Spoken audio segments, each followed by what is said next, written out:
सभी छात्र छात्राओं को मेरा नमस्कार।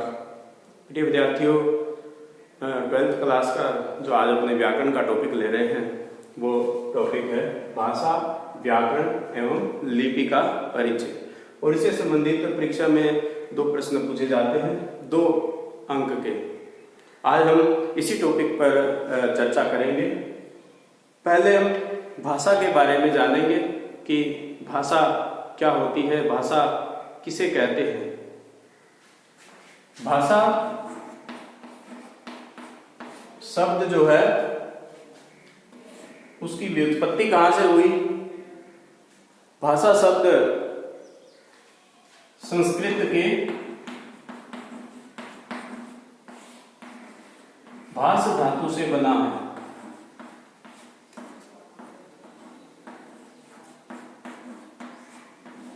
ये भाषा शब्द संस्कृत के भाष धातु से बना है और इस भाष धातु का अर्थ क्या होता है? प्रकट करना, प्रकट करना, कहना या बोलना। भाषा शब्द की व्युत्पत्ति संस्कृत के भाष धातु से हुई है। भाष धातु का अर्थ ध्वनित होता है प्रकट करना, बोलना या कहना। अर्थात अब हम भाषा की परिभाषा दे सकते हैं कि हमारे मन में जो तरह तरह के भाव आते हैं, मस्तिष्क में विचार आते हैं, मन के भावों, मस्तिष्क के विचारों को प्रकट करने का कोई न कोई माध्यम तो चाहिए। हम किस प्रकार से समाज के दूसरे लोगों के साथ अपने मन के भाव, मस्तिष्क के विचारों का आदान प्रदान कर सकेंगे। इसका जो माध्यम बनता है मन के भावों को प्रकट करने का, मस्तिष्क के विचारों को प्रकट करने का, वो माध्यम ही क्या कहलाता है? भाषा कहलाती है। अर्थात अगर हम इसको परिभाषित करें तो मन के भाव, मस्तिष्क के विचार जिस माध्यम के द्वारा हम प्रकट करते हैं वह माध्यम भाषा कहलाता है। भाषा किसे कहते हैं? मन के भाव, मस्तिष्क के विचार जिस माध्यम से हम प्रकट करते हैं वह माध्यम भाषा कहलाता है। यहाँ तक तो भाषा की परिभाषा। अब इसके बाद में भाषा के रूप या भाषा के प्रकार। भाषा के प्रकार। भाषा 2 रूपों में हमारे सामने होती है। नंबर 1 मौखिक भाषा, मौखिक भाषा, और दूसरा जो भाषा का रूप है वो है लिखित भाषा। लिखित भाषा। भाषा के 2 प्रकार, 2 भेद हैं, मौखिक भाषा और लिखित भाषा। पहले मौखिक भाषा के बारे में चर्चा करते हैं। मौखिक भाषा क्या होती है? जैसे अभी मैं बोल रहा हूं, आप लोग सुन रहे हैं, तो ये क्या है? भाषा का मौखिक रूप। जो मैं बोल रहा हूं तो साथ साथ में लिख रहा हूं। जो मेरे मन में भाव है, विचार है, वो मैं लिखकर प्रकट कर रहा हूं। ये भाषा का कौन सा रूप है? लिखित रूप। तो मौखिक भाषा कौन सी होती है? जब अपने मन के भाव, मस्तिष्क के विचारों को हम बोल करके प्रकट करते हैं तो वह भाषा का मौखिक रूप कहलाता है या वह मौखिक भाषा कहलाती है। और जो मन के भाव, मस्तिष्क के विचारों को हम लिख करके प्रकट करते हैं तो वह भाषा का लिखित रूप कहलाता है। जब ध्वनियों को हम जो लेखन चिन्हों के माध्यम से लिख करके प्रकट करते हैं तो लिखित रूप कहलाता है भाषा का। अब यहाँ पर प्रश्न जो बना 2019 की परीक्षा में प्रश्न पूछा गया कि भाषा के कौन से 2 रूप हैं। ये परीक्षा में माध्यमिक बोर्ड की परीक्षा 2019 में पूछा गया था। भाषा के कौन से 2 रूप हैं? तो कौन से 2 रूप है? मौखिक भाषा और लिखित भाषा 2 रूप है। अब इनमें अंतर क्या है? मौखिक भाषा और लिखित भाषा में अंतर पूछा जा सकता है। मौखिक भाषा को सीखने के लिए किसी प्रकार के प्रयत्न की आवश्यकता नहीं होती।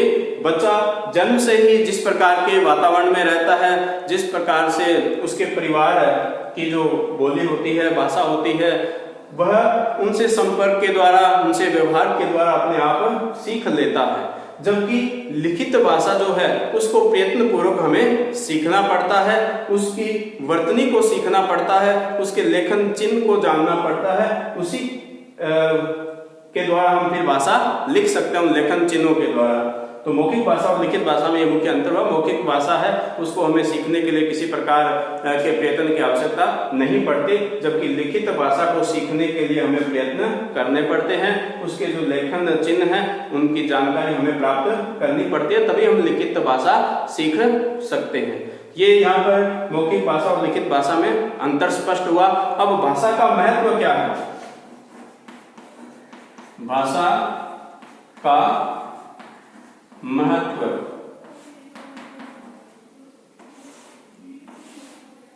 ये प्रश्न अभी माध्यमिक शिक्षा बोर्ड 2020 की जो परीक्षा हुई है उसमें पूछा गया है कि भारतीय समाज में भाषा का क्या महत्व है। तो भाषा का क्या महत्व है? भाषा के द्वारा ही समाज के जो व्यक्ति है अपने मन के विचार आदान प्रदान कर सकते हैं। बिना भाषा के हम अपने मन के भाव मस्तिष्क के विचारों को एक दूसरे के साथ आदान प्रदान नहीं कर सकते। इसके साथ ही हमारे अतीत के बारे में जानकारी भी हमें भाषा से ही मिलती है, अर्थात भाषा ही वह माध्यम है जो इतिहास, हमारे द्वारा संचित ज्ञान विज्ञान या हमारी जो संस्कृति है उसकी जानकारी हमें देता है। तो भाषा वह माध्यम है जो हमें अपने अतीत के बारे में जानकारी प्रदान करता है। इसलिए भाषा का बहुत अधिक महत्व है।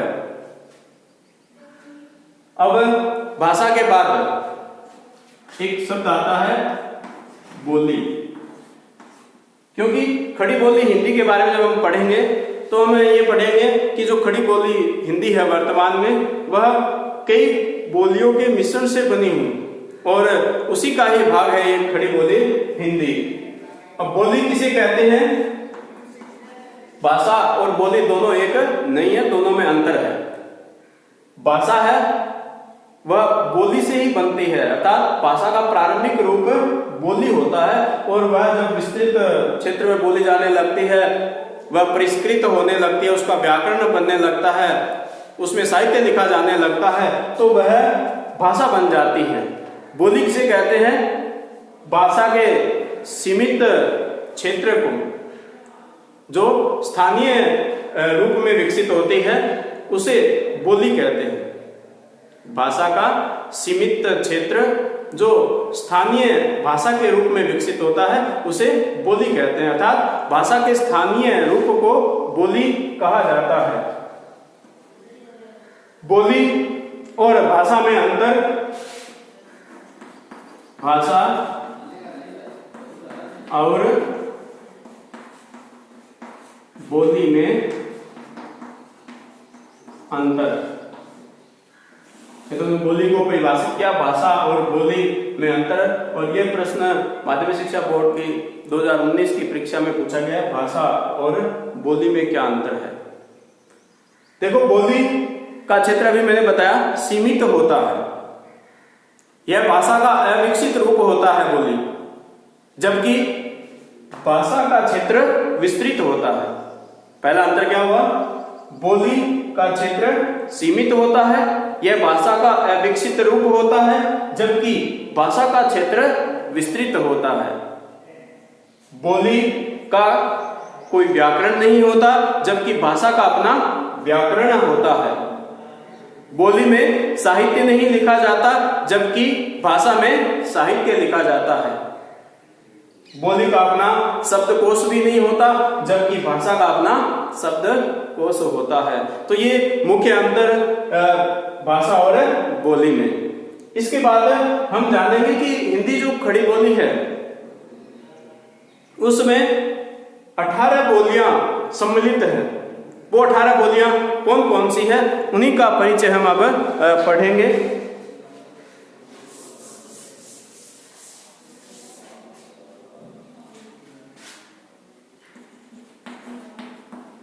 हिंदी की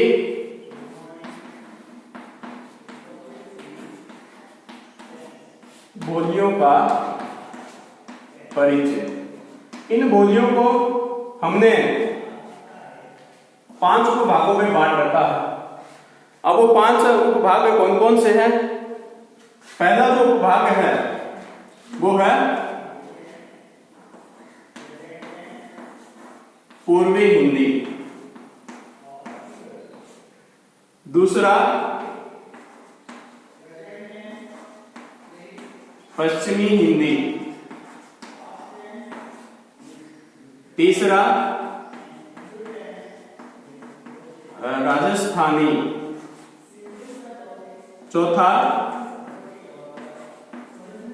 बिहारी और पांचवा पहाड़ी। अब ये जो हमने 5 उपभाग बनाए हैं बोलियों के, इनके अंतर्गत कौन कौन सी बोली आती है उनका परिचय जानेंगे। जैसे पूर्वी हिंदी जो है, इसके अंतर्गत 3 बोलियां आती है, अवधी,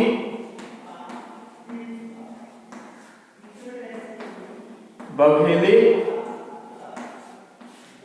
और तीसरी है छत्तीसगढ़ी। ये 3 बोलियां पूर्वी हिंदी के अंतर्गत आती है। पश्चिमी हिंदी के अंतर्गत 5 बोलियां आती है। वो 5 बोलियां कौन कौन सी है? खड़ी बोली, ब्रज,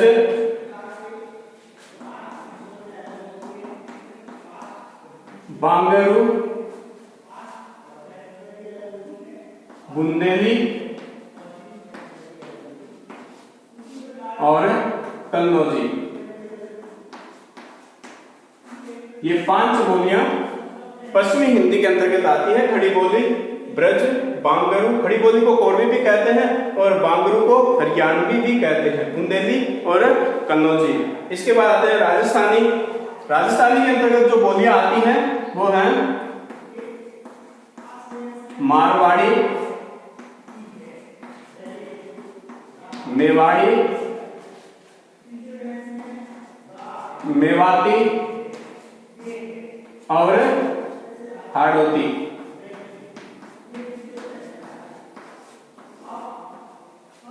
ये 4 बोलियां राजस्थानी के अंतर्गत आती हैं। इसके बाद आते हैं बिहारी, और बिहारी के अंतर्गत जो बोली है वो है मगही,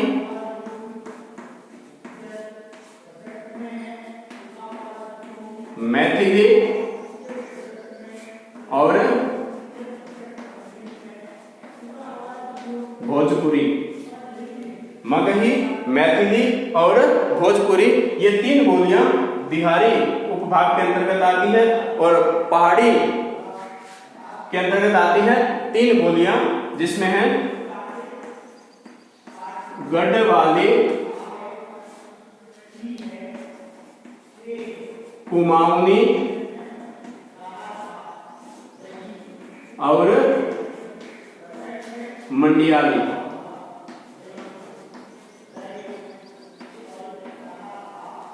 गढ़वाली, कुमाऊनी और मंडियाली। तो ये कुल मिलाकर के 18 बोलियां हुई।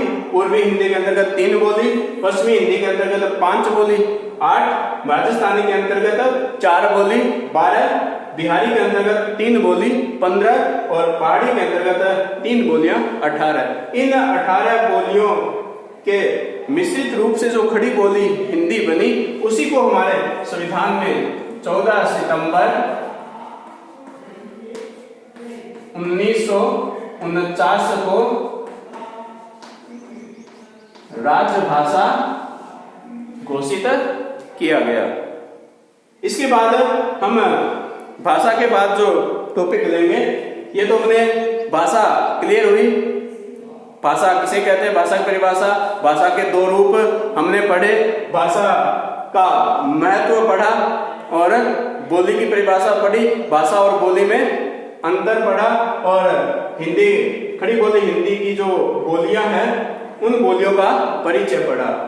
अब दूसरा जो शीर्षक है वो है व्याकरण। व्याकरण इसे कहते हैं, व्याकरण के कितने विभाग हैं, ये बात हम इस शीर्षक के अंतर्गत जानेंगे। व्याकरण। देखो कोई भी भाषा जब हमें शुद्ध रूप में जाननी हो तो उसके व्याकरण को हमें पढ़ना पड़ता है, व्याकरण को जानना पड़ता है। इसके बाद ही हम किसी भाषा को शुद्ध रूप में बोलना और लिखना सीखते हैं। तो व्याकरण की परिभाषा क्या हुई कि भाषा को शुद्ध रूप में लिखने और बोलने संबंधी नियमों की जानकारी देने वाला जो शास्त्र है वो व्याकरण कहलाता है। तो व्याकरण किसे कहते हैं? भाषा को शुद्ध रूप में लिखने एवं बोलने संबंधी नियमों की जानकारी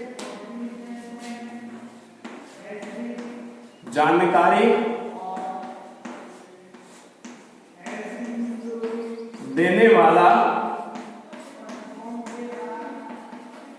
शास्त्र व्याकरण कहलाता है। और इस पर प्रश्न माध्यमिक शिक्षा बोर्ड की 2018 की परीक्षा में पूछा गया था, व्याकरण शास्त्र का परिचय लिखिए। तो व्याकरण किसे कहते हैं? भाषा को शुद्ध रूप में लिखने एवं बोलने संबंधी नियमों की जानकारी देने वाला शास्त्र व्याकरण कहलाता है। अब इस व्याकरण के विभाग कौन कौन से हैं, इसका अध्ययन हम किस प्रकार से करते हैं व्याकरण का? तो हिंदी जो व्याकरण है उसको 3 भागों में बांटा गया है। व्याकरण के विभाग कितने भागों में बांटा गया है? इसको हमने 3 भागों में बांटा है। पहला है वर्ण विचार, दूसरा शब्द विचार और तीसरा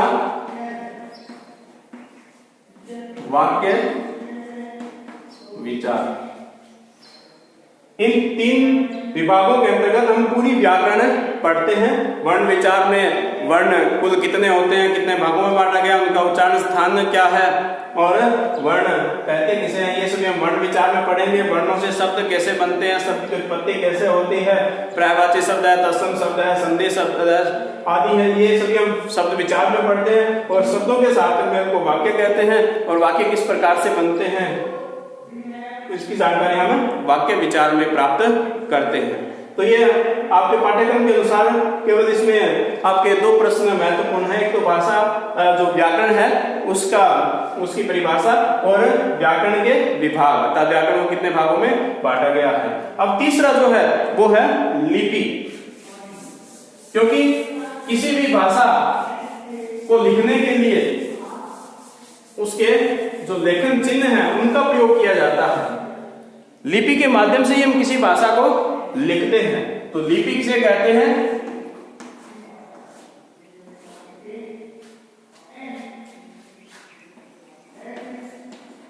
ध्वनि के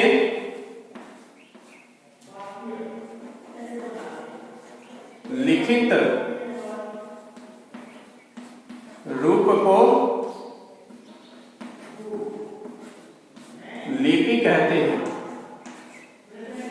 अर्थात जिन ध्वनियों का हम उच्चारण करते हैं उन ध्वनियों के लिए लेखन चिन्ह होते हैं। उन लेखन चिन्हों को ही क्या कहा जाता है? लिपि कहा जाता है। ध्वनि के लिखित रूप को लिपि कहते हैं। हिंदी की जो लिपि है वो देवनागरी लिपि है। और कौन कौन सी भाषाएं देवनागरी लिपि में लिखी जाती है? ये संस्कृत है, संस्कृत, मराठी, हिंदी, कोंकणी, ये जो भाषा है वो गोवा की है कोंकणी, और नेपाली। ये इन सभी भाषाओं की लिपि कौन सी है? देवनागरी लिपि। संस्कृत, मराठी, हिंदी, कोंकणी, नेपाली, इन सभी भाषाओं की जो लिपि है वो देवनागरी लिपि है। और ये भी अभी मालयेशिया बोर्ड की 2020 की परीक्षा में प्रश्न पूछा गया था कि लिपि किसे कहते हैं और देवनागरी लिपि में लिखी जाने वाली किन्हीं दो भाषाओं के नाम लिखिए। तो ये जो भाषाएं हैं संस्कृत, मराठी, हिंदी, कोंकणी, नेपाली, ये सभी भाषाएं देवनागरी लिपि में लिखी जाती है। इसके अलावा अंग्रेजी जो भाषा है आपकी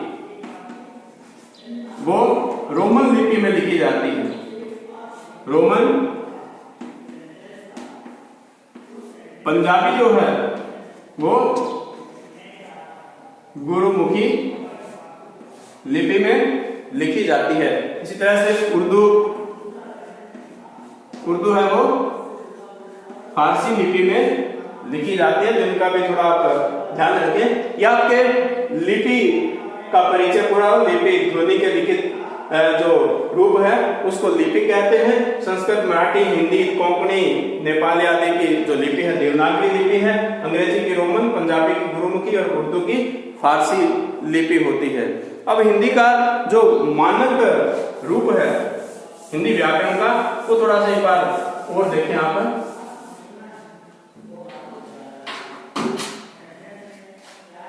हिंदी व्याकरण का मानक रूप, हिंदी का मानक रूप। हिंदी में 11 स्वर होते हैं। स्वर कौन कौन से हैं? अ, आ, ई, उ,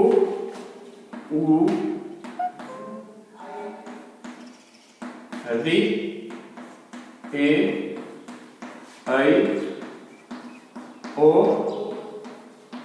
औ। ये 11 स्वर होते हैं। इसके अलावा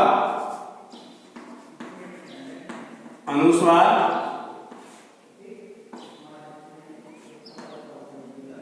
ये अनुस्वार होता है।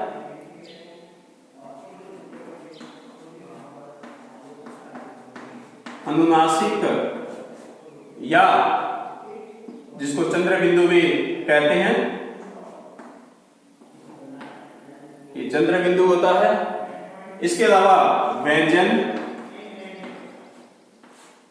व्यंजनों में क, ख, ग, घ, ng,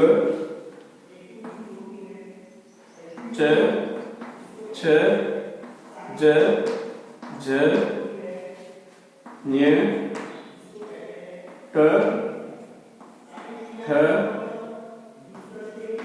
ड और ये अड़, ढ, अढ़, अण, त, थ, द, ध, न, प, फ, ब, भ, म। कि यहां तक जो मुख्य व्यंजन। इसके बाद अंतस्थ व्यंजन है 4।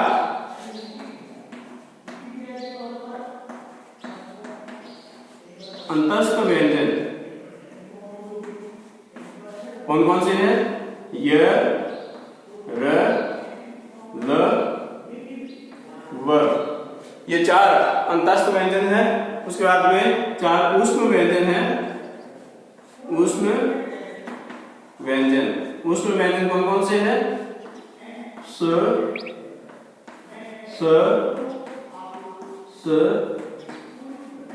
ह। ये 4 ऊष्म व्यंजन हैं। इसके अलावा 4 संयुक्त व्यंजन हैं। संयुक्त व्यंजन श, त्र, ज्ञ और स्र। आगत स्वर है।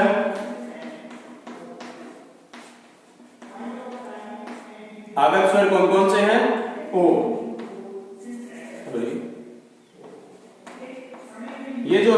अंग्रेजी से आया वो आगत स्वर, जैसे डॉक्टर है, कॉलेज है, जो हम लिखते हैं। इसके अलावा क, ख, ग, ज और फ, ये 5 जो स्वर है, 5 ध्वनियां हैं, ये भी आगत ध्वनियां कहलाती है। तो आज के लिए बस इतना ही। आप वीडियो देखते रहें, लगातार जो व्याकरण है उससे संबंधित वीडियो अपलोड होते रहेंगे, और आगे अपने जो टॉपिक लेंगे वो व्याकरण का टॉपिक लेंगे। इसको आप विस्तृत जो आपको नोट्स दिए हैं उनको भी आप ध्यान से पढ़ें। भाषा, व्याकरण एवं लिपि बहुत सारे टॉपिक है, और 2 नंबर का प्रश्न परीक्षा में पूछा जाता है। धन्यवाद।